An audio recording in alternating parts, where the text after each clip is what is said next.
Henry is busy working in the utility building on the solars. So Jack and I are going to the greenhouse and we're going to see if we can check things in there and make sure everything is cool. So off to the greenhouse.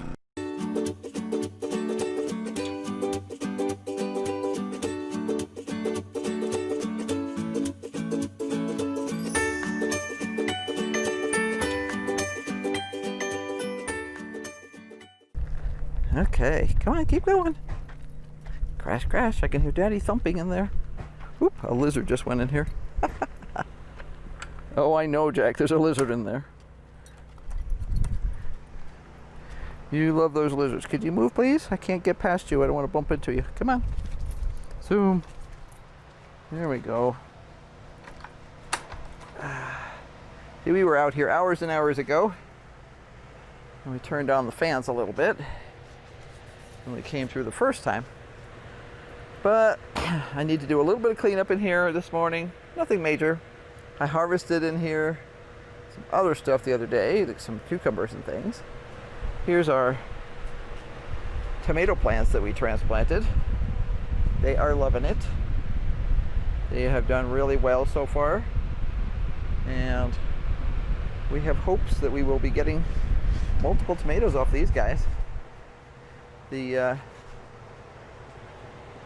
guy here, I think, is about another ½ inch longer than he was when we initially planted him there. So yeah, the plants haven't grown enough that I can actually trim off the last of the blight and stuff that's on there yet, but they're doing really well. They've greened up a lot, so I am very happy, and I think we will probably get some more fruit off of them, which was the whole idea. This is our decommissioned lettuce deep water culture. I've been using the water from it to, well, it's actually nutrient solution from it, to actually water an assortment of plants in here. There's the tomatoes that are left in the Dutch buckets. There's 2 plants in here. This is a big beef, and they're not really very big, but they're still ripening nicely, so they'll be tasty. And this guy has gotten bigger, so he's happy. And so we're hoping, we've got more flowers on the top of it, so we're hoping that that'll continue on. I need to ask Henry to check the numbers on that again, because with all the work he's been doing on the solar, I think that this system has been neglected a little. But I picked a whole bunch of cherry tomatoes off of this guy, so we're doing okay. Peppers have been producing really well. This is our kohlrabi. So we've got a whole stack of kohlrabi up. I want to start shifting these things around a little bit. We are starting to get true leaves on them, so they've already been fertilized lightly. That's generally the rule for these kind of things. Wait until they get their first true leaves and then hit them with a little bit of fertilizer. I usually use water-soluble 20-20-20 according to package instructions, so that you don't burn them or anything, but it does a great job of giving them that little boost that they need. And here's our peas. These have come up really well. The bare spot over here has actually now got a couple of peas coming up in it. Cucumbers are doing okay. They have greened up a lot. I fertilized them a bit. I realized I'd been kind of neglecting them a little. They have greened up a lot more, so they're doing better. I had some spider mites in here, so we sprayed, I forget what we sprayed with, whether it was neem oil or spinosad. I think it was neem because it smelled in here for a couple of days, and neem oil is stinky. We do have some nice cucumbers coming off, and lots more babies that'll be behind that, so happy with that. Still watching for the watermelons to be ripe. We don't expect them to get much bigger than this. Both the watermelon and the pumpkin have some sort of fungus sort of stuff going on, and I am going to do more research on it, but I'm not going to worry about it at this point in the season. We're still going to let them grow for a while, but we'll see what happens. Have two watermelons in here, and if either of them grows and matures, it's more than probably what we would have had in the garden. So we're good with that. Here's my cabbage. He's got a really nice little head coming along. It's pretty. I love cabbage. I never realized how much I liked cabbage till this past winter when we grew cabbage at home. That's one of the things on my list to do in the next day or two is I need to start a bunch of cabbage because we're going to be growing cabbage in here. We'd hope to grow it in the garden, but with the problem we're having with the deer, we would have to build a structure in order to grow it. And yeah, right now we're just going to deal with the greenhouse instead. It just makes more sense. And my alarm was going off because I need to go check the greenhouse. But that's okay because I'm in the greenhouse. So I don't need to go check it.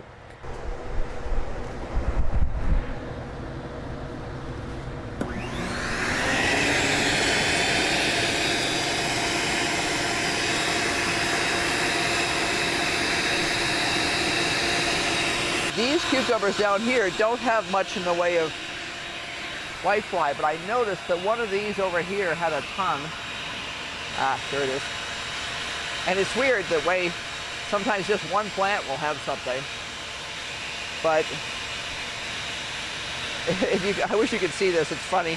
I sit there and I brush the leaves, the whitefly come out from under the leaves, and they just get sucked into the vacuum. So now they're gone. I'm actually thinking about getting rid of this plant. It just doesn't look healthy. Doesn't have any fruit on it. I think I'm going to just plain get rid of that guy. This one is full of whitefly also. So I am going to brush the back of these leaves. I hope you can hear me over the vacuum. This is like being in a jet engine.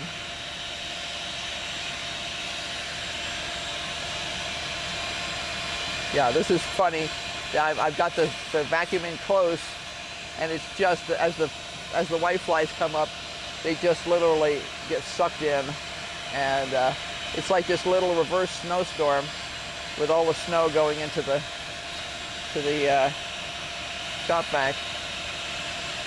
I know some people use a handheld vacuum if they're out in the garden, like a little, what do you call it? Battery powered one, and it works great too. It's just all you're doing is you're providing that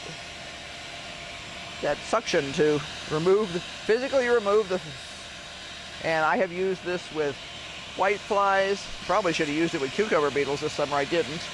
I have used it with squash bugs. Sometimes when you get like a million little ones, it's easy to suck the squash bugs up. This year I was just it seemed like I was not getting that many little ones. And I was really working hard to control the adults when they came into the garden so that, there was no chance to make little ones. Okay, that's better. Whew. Noisy. Noisy, noisy. All right, so let's do a little bit of trimming here. I have a garbage container down here, and I am just going to go ahead and remove some things. I'm going to take this guy out of here. I've been looking at him for couple of weeks, and he's just not doing that well. So everybody else perked right up after they got some fertilizer. He did not. And I think he's just got something too big wrong with him. So I'm going to get him out of here. I'm not going to worry about pulling out the roots right now because I don't want to mess up anything else. But I am going to look at the lower leaves on some of these other plants and see if it makes sense to take a few off, because they don't need all those leaves in order to be healthy and produce fruit, and they can be a drain on the plant. A lot of the professional greenhouses completely scalp the bottoms of the cucumber plants. Oh, that's a ladylike position if ever there was one. Not. Yeah, I found in the past when I have trimmed back a lot of this stuff like this, what tends to happen is it tends to make more fruit. It's like the plant goes, whoa, what's happening? Somebody chewed on me. I need to produce more fruit because something's eating me. And since that's their purpose in life is to provide fruit, if we can trick them a little bit once in a while, it's not a bad thing. This one has got a combination of leftover damage from spider mites and just all kinds of stuff. This one plant here just developed instantly, like overnight, developed a terrible case of spider mites. And I trimmed the bejesus out of it and sprayed it, and it's done pretty well. But I'm still going to take off some of the other leaves in the area. It doesn't make sense to keep a lot of unhealthy leaves around. I need to move this over just a little so that the plants are not rubbing against one another, because one of the problems is that the leaves are kind of abrasive, so they'll actually like scar one another up, and I don't want that because it's not good for them. It makes them damaged. I don't want them rubbing against one another, especially when it gets very hot out here. I will run the fans pretty high and they will make the plants flap around, which is great. It increases pollination and all that kind of stuff for things, but if they're banging into one another and damaging one another, that's not a good solution. We'll suck all these guys out of here, and I'll come back at the end of the day, spray them. I don't want to spray them now because it's too hot and it's not good for them. They can be burned if they get too hot after you've sprayed them with things like neem oil or something. And this, by going over them, it lets me check to see if there's anything else going on. You know, as I say, that infestation of spider mites came on like that, and it was like, oh geez, really? And now that I'm not growing as much in here, I'm not spraying as often, so I try and look at everything every day anyway. I'm in here a couple times a day because I still have to control the temperatures and stuff, because we're still pretty darn hot some days. We should be much cooler, to the point where we have to pay attention to freezing things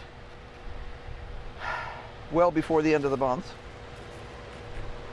So yeah, we're going to go to the other extreme again soon. So we have a lot of work to do between now and then.